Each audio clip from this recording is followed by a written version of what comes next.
dialogue interne est tellement crucial que je fais constamment attention à la façon dont je me parle.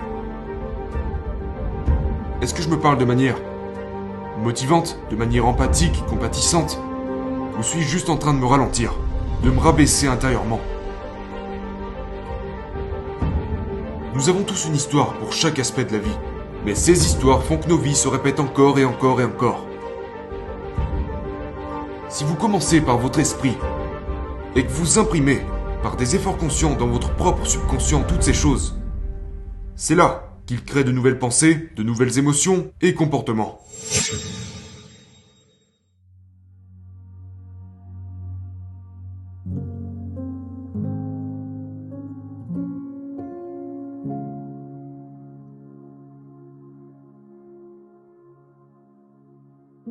La loi de Goya, ça veut simplement dire « bouge-toi le cul ». Donc si vous pensez, croyez, ressentez et visualisez, et que vous créez votre plan pour savoir comment vous allez réaliser quelque chose, c'est-à-dire qu'est-ce que je dois faire, quand est-ce que je dois le faire, quoi précisément, comment je vais l'ajuster, le mesurer et le réitérer afin que je puisse être en constante progression. J'ai appris la valeur du progrès par rapport à la perfection. Aucun de mes mentors m'ont déjà demandé de me concentrer sur la perfection. Laissez-moi me concentrer sur la progression, obtenir ces petites améliorations. Chaque jour, chaque semaine, chaque mois, chaque trimestre. Et même lorsque vous prenez un peu de recul, quel progrès avez-vous fait dans ce que vous apprenez? Donc j'ai appris que l'échec est une opportunité d'apprendre. Et j'ai également appris à me dissocier de ces échecs quand ils arrivent.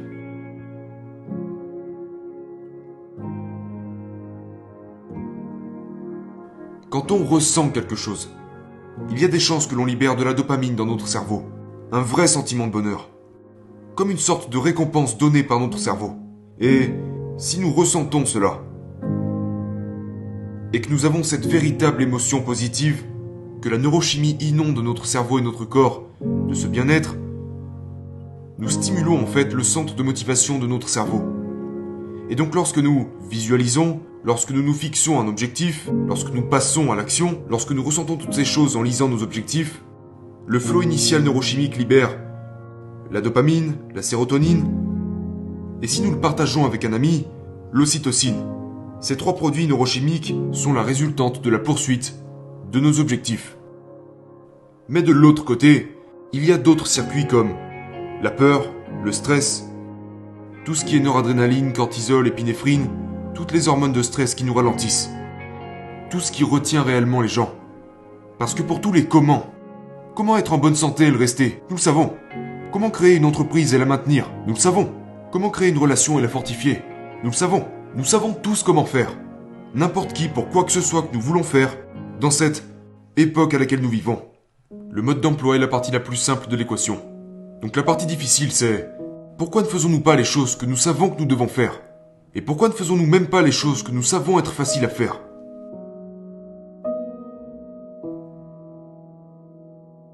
Une partie du travail que j'aime faire, c'est de vraiment aider les gens à comprendre quelle est leur histoire. Quelle est l'histoire qu'ils se racontent? Parce que nous avons tous des histoires. Nous avons une histoire d'argent, une histoire de relation, une histoire de santé. Nous avons tous une histoire pour chaque aspect de la vie. Mais ces histoires font que nos vies se répètent encore et encore et encore. Nous avons des croyances qui les soutiennent. Nous avons des habitudes qui les soutiennent. Nous connaissons des gens qui soutiennent ces histoires. Nous avons des systèmes qui les soutiennent. Et donc, ma question, celle que je pose toujours aux gens, c'est qui seriez-vous si vous aviez une histoire différente? Donc nous avons tous un schéma de la réalité. Nous avons tous un schéma de ce à quoi nous pensons ressembler et de tous les écarts sur le plan physique de ce schéma, de cette représentation visuelle que nous avons dans notre cerveau, qui ne correspond pas avec ce schéma, que notre cerveau supprime ou déforme. Donc, quand nous travaillons dans l'immobilier ou lorsque je travaille avec des propriétaires d'entreprise, en plus de la mise à niveau des connaissances et des compétences, si vous pensez à la façon dont, disons les revenus, nous avons des points de consigne sur les revenus que nous générons. Que ce soit 10, 20, 50 ou 100 millions de dollars n'est pas important. Nous avons ces points de consigne. Et nous nous comportons de la façon dont nous devons nous comporter. Nous ressentons ce que nous devons ressentir pour générer ce genre de revenus.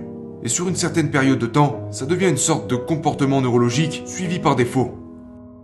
Et nous développons des points de consigne pour absolument tout.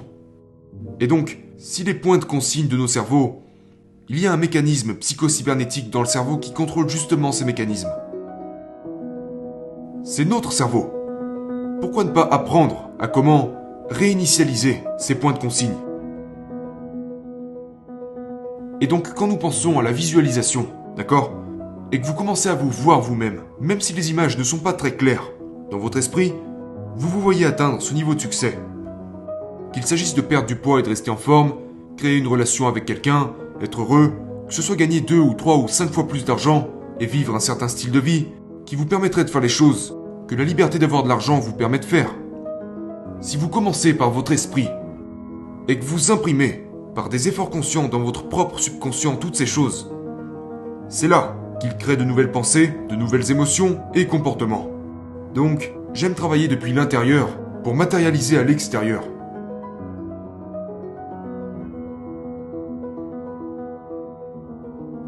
Notre dialogue interne est tellement crucial que je fais constamment attention à la façon dont je me parle.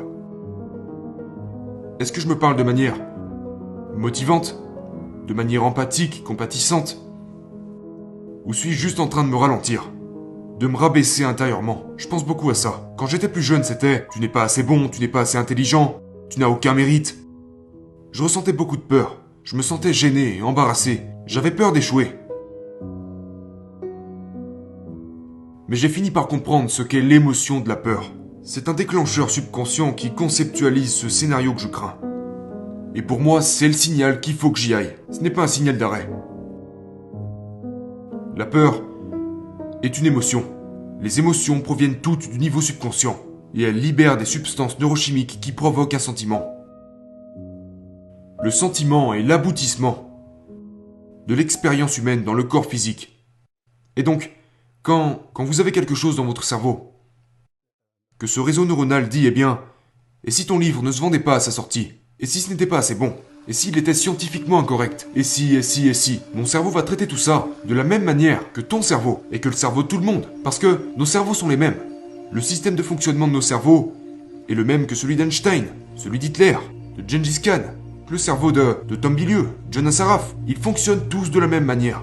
Donc, si vous comprenez la mécanique de ce qui est censé se produire en vous, vous pouvez vous dire, eh bien, super, quand je ressens ça, voilà ce que je dois faire. Donc, j'aime bien utiliser l'analogie de la voiture. Vous conduisez une voiture, vous parlez à un de vos amis sur le côté passager. Quand soudainement une lumière apparaît sur le tableau de bord, vous n'allez pas prendre un marteau et frapper le tableau de bord. C'est le signal que quelque chose se passe. Ça pourrait être le moteur, ça pourrait être le coffre ou les pneus. Quelque chose se passe. Il faut savoir que les émotions et les sentiments ne sont pas positifs ou négatifs. Et ils peuvent considérablement vous affaiblir si vous ne les comprenez pas. Si vous pensez à la peur, d'accord? Comment fait un pompier pour entrer dans un bâtiment en feu? Quand il y a cette énorme dose d'adrénaline et d'épinéphrine, vous savez, qui pourrait paralyser la plupart des gens dans leur élan, ils ont appris que ce sentiment est normal. La question est, avez-vous les compétences et la préparation pour gérer cela de manière sûre? Si oui, allez-y. Si vous ne les avez pas, retirez-vous.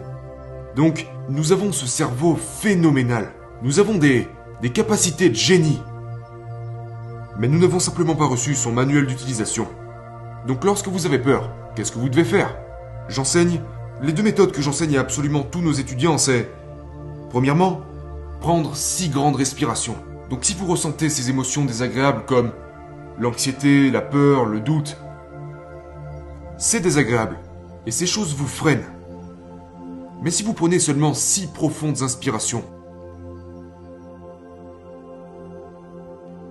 en expirant par la bouche comme si vous soufflez dans une paille, vous désactivez la réponse au stress. Et la deuxième méthode est la méthode AIA. A-I-A. Le premier A, c'est pour la prise de conscience. À quoi est-ce que je pense? Qu'est-ce que je ressens? Qu'est-ce que j'éprouve? Comment je me tiens actuellement? Pensée, sentiment, sensation, conscience du comportement. Maintenant, quelle est mon intention en ce moment? C'est le I. Eh bien, mon intention est d'aller de l'avant. C'est ce que je veux. Très bien. Maintenant, tu vas trouver une toute petite action que tu peux faire. La raison pour laquelle vous devez faire une petite action est parce que votre cerveau peut gérer une petite action à n'importe quel moment. Et une fois que vous avez mené à bien cette action, la réponse au stress disparaît. Mais si vous vous concentrez sur la fin de la partie, dès le départ, votre cerveau va s'emballer et aussitôt envoyer une réponse au stress, une réponse à la peur. Donc ce que vous devez faire, c'est apprendre à gérer votre état d'esprit à propos de ce sur quoi vous vous concentrez, apprendre à gérer vos émotions, parce qu'elles déterminent votre comportement plus que tout le reste. Naturellement, nous fuyons la douleur et nous dirigeons vers le plaisir, mais nous fuyons la douleur 1000 fois plus vite. La douleur nous affecte beaucoup plus, parce que c'est un mécanisme de survie. Mais une fois que vous comprenez, ok, ce sentiment est normal, ok, alors qu'est-ce que je dois faire? Prenez 6 profondes inspirations. Aya. Et dans ce cas-là, vous pouvez revenir à la normale et continuer de progresser vers ce que vous voulez.